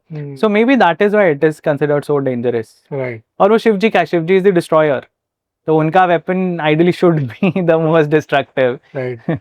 ये जैसे अभी आपने बोला कि जब भी हनुमान और ये सब रामायण या जो वॉर है जो खत्म होती है उसके बाद में ये यहाँ पे जाते हैं, तो he is giving, Ram ji सब वरदान दे रहे हैं, जो गिफ्ट्स दे रहे हैं। So Ram ji of course is also Vishnu's incarnation, but उनके जो दूसरे भाई जो थे 2, हाँ, उनके भी रीइंकारनेशन काफी story as weapons it seems. So हाँ, तो विष्णु जी के वेपन्स ही हैं विष्णु। सो राम जी तो ऑफ कोर्स विष्णु जी खुद हैं, राइट। शेषनाग जो है वो लक्ष्मण थे, वो लक्ष्मण के रूप में आते हैं, फिर बाद में महाभारत में बलराम के रूप में आते हैं, राइट। और भरत और शत्रुघ्न ऐसा मानते हैं कि उनके चक्र, सुदर्शन चक्र जो है, और उनकी गदा वो है।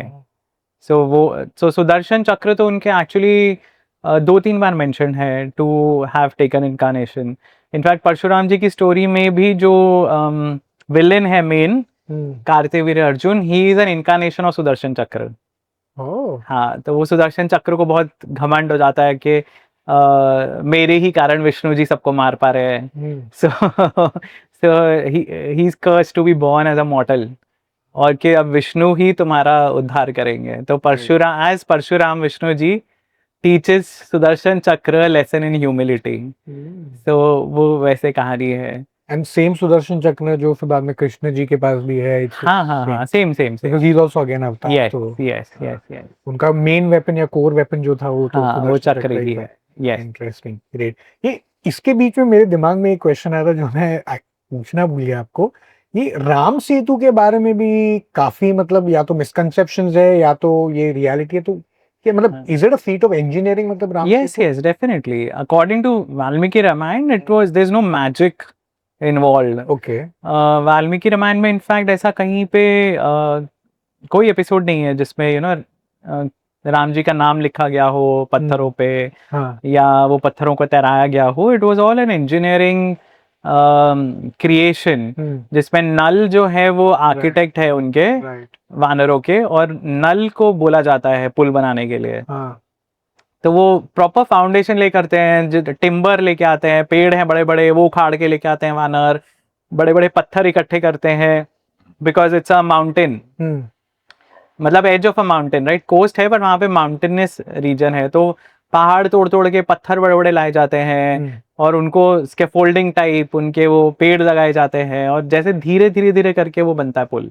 ओके। सो मतलब कोई उसमें वाल्मीकि रामायण में कोई ऐसा एक्स्ट्रा ऑर्डिनरी वो नहीं है उसमें, मिरेकल नहीं है कि पुल कैसे बना। बट वो पानी भी फिर इतना डीप नहीं है कि उसमें मतलब ऐसा एकदम अंदर कैसे, हाँ, तो उसके पहले जो एपिसोड है उसमें मतलब वरुण देव जो हैं वो प्रकट होते हैं, क्योंकि राम जी आई थिंक 6 या 7 दिन तक वो तपस्या कर रहे होते हैं वरुण को प्रसन्न करने के लिए कि आप रास्ता दो हमें लंका जाने का, और there is no response.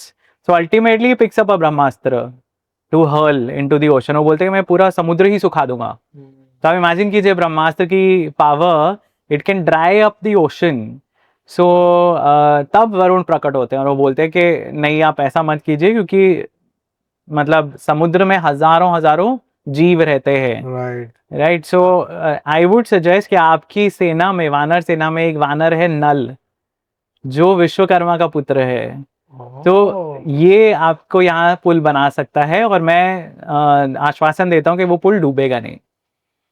So that is may be one super natural element that you can count. पर लेकिन वो ऑफ कोर्स वो थोड़ा शैलो होगा, जहाँ पे उन्होंने वो एरिया देख के ही बनाया होगा कि कैसे बन सकता है। एंड नील का क्या रोल था, बिकॉज नल नील का नाम साथ में आता है, बट उनका रोल नहीं था कुछ इसमें, नहीं सिर्फ नल का ही है। Got it. या कहते मैं जब देख रहा था तभी कहते हैं कि गिलेरी ने भी कुछ रोल, हाँ वो भी वाल्मीकि रामायण में नहीं है, is it? But it's a very beautiful story. So मतलब everybody wants to contribute, right. But Valmiki Ramayan में मुझे नहीं लगता, I don't remember, at least Valmiki Ramayan में वो नहीं है। तो ये क्या स्टोरी है, लाइक हाउ डज द मतलब everybody wants to lend a helping hand, कि भाई छोटे बड़े पत्थर सब देने। तो गिलहरी जो है वो भी आती है कि एक छोटा सा पत्थर मैं भी उसमें लगाऊंगी पुल में। तो वो देख के कुछ वानर हंसते हैं कि अरे वानर बहुत ह्यूज हैं, जो डिस्क्राइब उनको किया गया है, बहुत बड़े बड़े हैं, वो पूरे पूरे फुल ग्रोन ट्रीज उखाड़ सकते हैं, दे आर दैट पावरफुल। तो आप इमेजिन कीजिए वो कितने बड़े पत्थर उठा के ला रहे होंगे, और यहाँ एक गिलहरी जो छोटा सा कंकर लेके आई है। सो मतलब ऑब्वियसली उसका मजाक उड़ाते हैं कोई या जो भी। तो Ram ji likes the contribution, तो वो उसको गिलहरी को उठा के उसके ऊपर ऐसे हाथ फेरते हैं। तो वो बोलते हैं जो गिलहरी की स्ट्राइएशंस है जो उसके ऊपर, वो राम जी ने हाथ फेरा था इसलिए है। इंटरेस्टिंग। ये दूसरे एनिमल्स के अपार्ट फ्रॉम ऑफ कोर्स जो वानर जैसे हम कहते हैं, या कुछ कोई दूसरे animals and all of these things were used in like Ramayana के वॉर में भी, जैसे हम एनिमल जैसे मतलब रावण की सेना में थे कि भाई मतलब they were riding on all sorts of animals. Okay.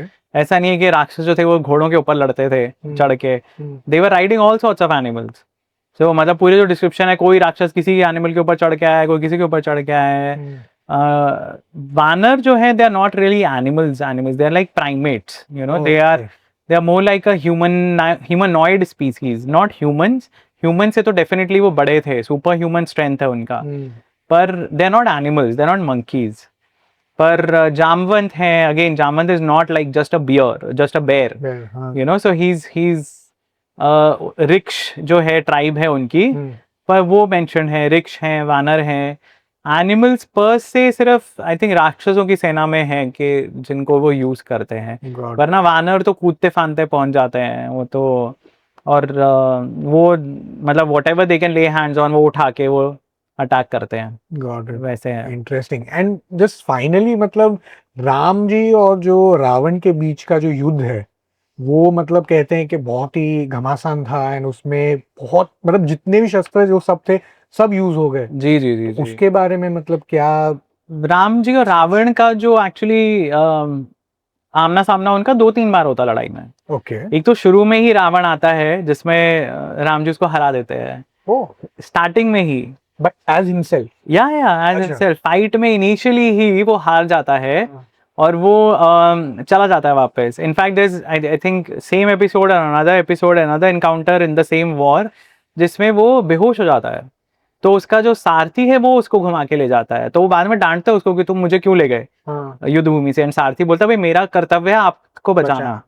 सो वैसा होता है। But after that Ravana realises के ये जो राम है, he is not a average human, क्योंकि रावण ने जो वरदान मांगा था, अगेन अमर होने के लिए, जैसे त्रिपुरांत तक की हम स्टोरी कर रहे थे, तो ब्रह्मा वही बोलते हैं कि आप अमर हो नहीं सकते, तो आप कुछ और मांगो। तो वो सबके नाम गिना देता है जो हायर स्पीसीज है बेसिकली। वो बोलता है, उसके मन में ही होता है कि ह्यूमंस वगैरह तो क्या ही करेंगे मेरा। So he realizes probably, you know, that. और इसीलिए आप देखिए फिर वो एंड तक नहीं आता दोबारा लड़ने। He sends all his generals, उसका बेटा जाता है लड़ने, कुंभकर्ण को वो उठाता है, अनटाइमली उठाता है। Kumbhakarna is not suppose to wake up at that time, वो उसको भी उठाता है, उसका भाई भी मर जाता है, उसके और कितने बेटे हैं रावण के, वो सब मर जाते हैं लड़ाई में।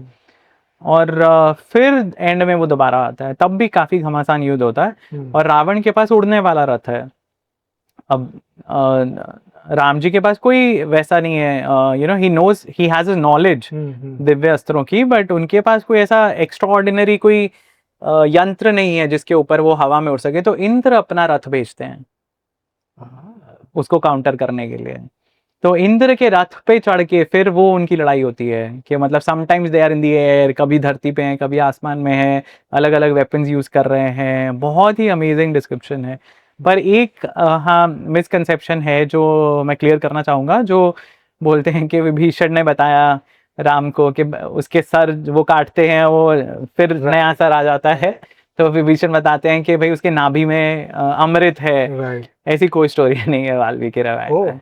या सो रावण अपनी माया यूज करता है, कभी वो 10 सर का हो जाता है, 20 हाथ हो जाते हैं, कभी वो जायंट साइज का हो जाता है, वो माया यूज कर रहा है अपनी।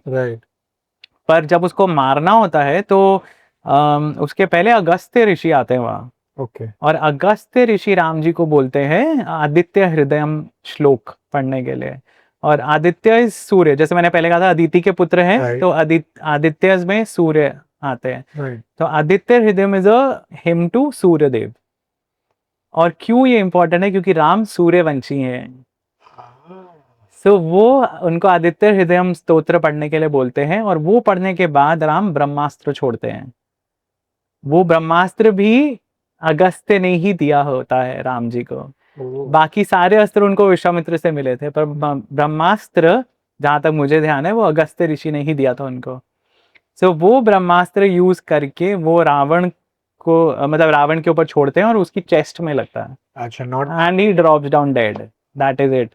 कोई वो कहानी नहीं है कि वो लक्ष्मण को भेजते हैं उससे शिक्षा ले लो। ऐसा कुछ भी नहीं होता।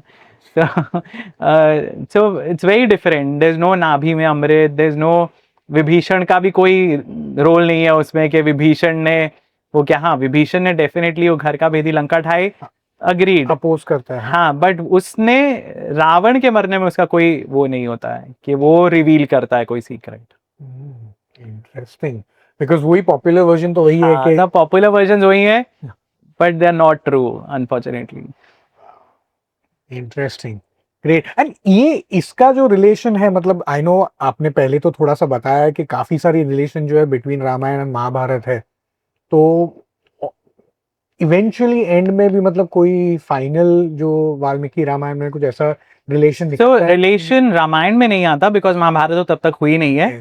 पर महाभारत की कहानी में रामायण 2-3 बार मेंशन की जाती है। और एक पूरा एपिसोड है जिसमें द्रौपदी का हरण हो जाता है एक्चुअली।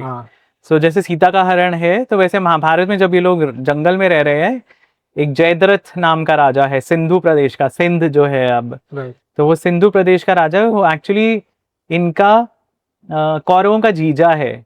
कौरवों की एक बहन भी थी दुशला, उसका हस्बैंड है वो, और वो द्रौपदी को किडनैप कर लेता है। तो तब ये लोग ऑफ कोर्स उसके पीछे जाते हैं, उसकी पूरी सेना होती है जयद्रथ की, और पूरी लड़ाई होती है, और ये पांचों पांडव ही होते हैं बस, और उसमें भी पांचों नहीं जाते उस लड़ाई में, पर वो हरा देते हैं उसकी सेना को। अर्जुन जाता है, भीम जाता है, आई थिंक, वो हरा देते हैं उसको, उसकी पूरी सेना को डिस्ट्रॉय कर देते हैं। बट उसके बाद युधिष्ठिर इज लेमेंटिंग कि ऑलरेडी हमारे ऊपर इतने सारे अत्याचार हो चुके हैं, हम अपने घर में नहीं है, हमें बाहर निकाल दिया, अब उसमें छल करके हमें हरा दिया, द्रौपदी के साथ इतना बुरा हुआ जो वस्त्र हरण हुआ, और we lost everything and now also we are suffering. यहाँ पे भी हमें चैन से जीने नहीं दे रहे हैं।